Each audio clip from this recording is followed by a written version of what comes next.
Okay. Rinse most of it off here. My face is wet again. I usually do 2 passes. So for the second pass, you don't really have to work it in because you've already got the slickness.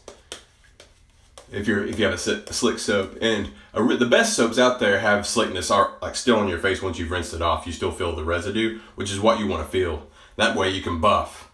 So say you don't have visible lather, but you still want to go over an area again. You can do that if it has good slickness. You can feel it on your face, and you can make that judgment for yourself.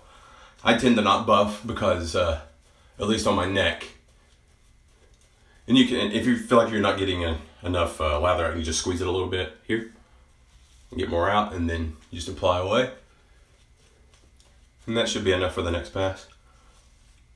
But yeah, I don't buff on sensitive areas. I can buff up here on my cheeks, but I cannot buff on my neck. So I just go with and shave on areas with visible lather. I do not shave without visible lather on my neck. I regret it every time. But the best soaps out there, and if you have normal to tough skin, then that's not going to be a problem for you. All right. Now for my second pass, I usually go cross grain here. This is backwards. Sometimes I go against the grain up here, the third pass, because it's not sensitive here. And again, you want to lay your safety bar down, angle it until you feel the blade, barely touch it, and you can hear the audible feedback.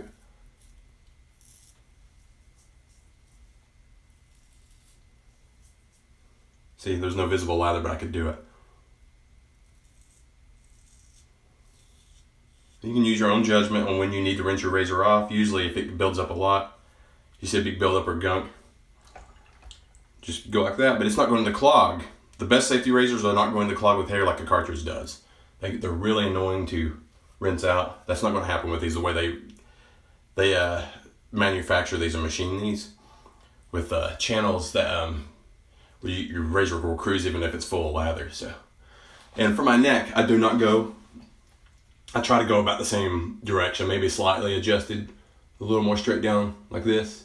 So I go like this first pass, I go like this second pass, because it's sensitive and it's cross grain, and that's all I ever do on my neck because it's so sensitive. I don't get totally close as I would with a cartridge or a electric razor, but I got razor bumps then too, so I just do this, and it's the best. It works the best for my skin. Now your skin may be different, it may be completely different. So just my advice is going to apply. It works for me. It may work for you. It may not. You kind of have to.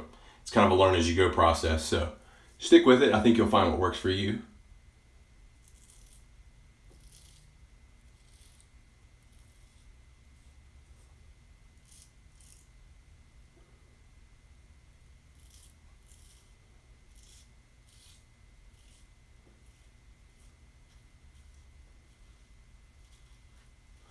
And you say, why do you do shaving online with a beard? Well, as I told you, I tend to get breakouts here. I look young, and I have kind of oily skin, and that results in, I still get acne. And the sensitive areas here, just when I shave it, I just get bumps, and they're visible. So the beard hides it. I get fewer with a beard. I also look older with a beard, but I would still shave, regardless, because even if you have a beard, you want it to look neat. You don't want it to look all crazy looking, or you're going to have a difficult time walking to a job interview with a neck beard. And you want to look presentable. You want to keep it trimmed up and trimmed on the sides. And this, usually looks pretty nice when I get the line lined up here and all of that. So it looks a lot more professional, especially if you're a professional and out in the working world and not a stay-at-home dad like me. So I just do it for fun, really, I guess. Aromatherapy. Okay. A couple of areas I missed. So, all right, let's get down to the post-shave basics. What I'd like to do, you can use hot water if you want to, but I find with sensitive skin, it's better to use tepid, like room temperature, or cold water. So, that's what I'm going to do. Do a cold water rinse. All right. Now, in the drying process, you want to pat your skin dry. Or maybe just pat the excess off, because you don't want to just roughly wipe off the moisturizing properties of the soap you just used, if it's a good soap. So just pat the excess off. And this is where I may deviate with you. Now this isn't a necessity, but I highly recommend going to the grocery store and finding this. It's called Natural Protection Crystal Body Deodorant Stick. Wet shavers know this as alum. It's all it is. It's potassium alum. It's a naturally occurring mineral. It's been used as deodorant for many years, but it also is good for as a post-shave product. What it does, it helps seal up. If you have cuts, it helps seal up the cuts. And it will sting a little if you went over an area too many times, so it can tell you where to treat the area the best, in the best way. So if you do it and you don't get any sting, you can probably just go get by with using a regular aftershave or a balm. See, I don't have any sting right now at all. But if it's your first shave, you probably will, just because it's trial and error. And yeah, I did suffer through a lot of bad shaves before I found what worked for me. I didn't shave correctly for about 2 or 3 years, and I went to YouTube and went down the rabbit hole, and now I have multiple razors and I do soap reviews and all that. So this is just for those of you who want to shave better and save some money. And also it's more environmentally friendly. The blades, you can put in a tin can, put a hole in the top and put or a blade bank or something, and you can recycle them. Whereas disposable plastic razors are not recyclable, and they just, they go into a landfill or something. So I recommend, safety razors are more economically friendly. You get a good one, it's going to last your lifetime. Especially if you get a stainless steel, shell out about $100 and get a stainless steel one. This was about 40 or 50 bucks. And many of them are much cheaper, and you can get great shaves with them. But yeah, so I've done the alum. It's fine. Now what I normally do, instead of just an aftershave, I do this as a precaution. I get some witch hazel from the store. And what I normally use is Thayer's witch hazel, but you can get any plain witch hazel. It doesn't smell very good, but it's very good astringent for your face to reduce inflammation and heal your skin. And it just lasts longer if you put it in a little spray bottle, like a little travel spray bottle. So I spray it on my face, rub it in. I especially recommend doing this if you're using something like Aqua Velva or store-bought aftershave, because it doesn't have this in it. It's going to tone your skin, but it's not, and maybe soothe it. But witch hazel, or an aftershave with witch hazel in it, like Sterling, or one of my personal favorites, Bear Stearns Man Reserve. It's one of the best aftershaves out there. Unfortunately, it's $20 a bottle, so it's a little expensive. But it is one of the best for your skin out there. So if you're going to use normal Aqua Velva, I would strongly suggest you get some witch hazel and put it on your face. Let it dry, then apply whatever aftershave you're going to use.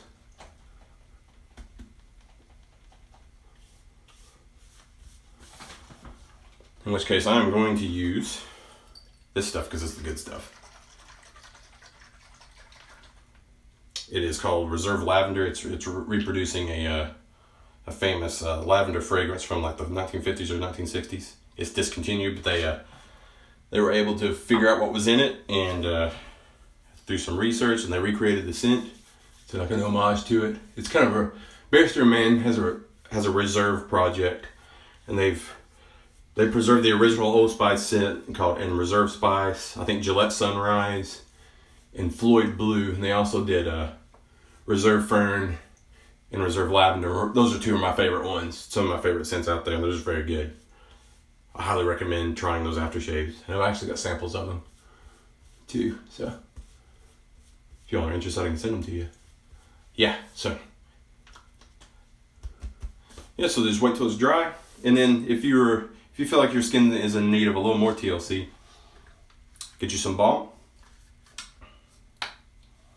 Some people do the aftershave after this to preserve the fragrance. I don't really care, but and if you can't find the Aqua Velva Sensitive 5-in-1, I highly recommend going to Soap Commander's website or on Amazon and getting one of theirs. These are about $7 or $8. They're very good. I recommend unscented with menthol. This is a very good scented one though. It's called Vision. It's aqua, amber, and mint.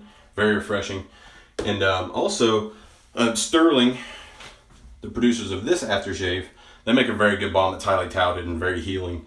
I recommend getting their unscented with menthol. So any of those choices are great choices for you to use. Right. Interjecting once again before the end of this video, because I left out some very critical information about how you should care for your products after you are done shaving. So the first thing I would recommend doing is you take your brush, and now I've already done it. This is later in the night after my shave, But you want to take your brush and you want to thoroughly rinse it out. And since it's a synthetic, it doesn't take much care as opposed to animal fiber. So just rinse it out and wring it out, wring all the water out as much as you can. And if the soap's still in there, you might want to use just like a dish soap or something and just clean it a little bit, especially if you're using a strong scented soap. But it doesn't take much, and you can probably just get by with rinsing it. I would recommend washing the bristles out every so often, but you don't have to do it every time. Just rinse it out good, and take you a towel here. Take a towel and just kind of go like this, for about 15-20 seconds, and just get the excess water out. And you can even squeeze your bristles like this and twist. Remember, don't pull the bristles, and just leave it out to dry. I mean, you can hang it up. You can get a shaving stand and hang it upside down like that. Or I've also heard that it's actually better to leave them right side up on your sink top just to dry. And they dry within a few hours and it's no big deal at all. So there's that.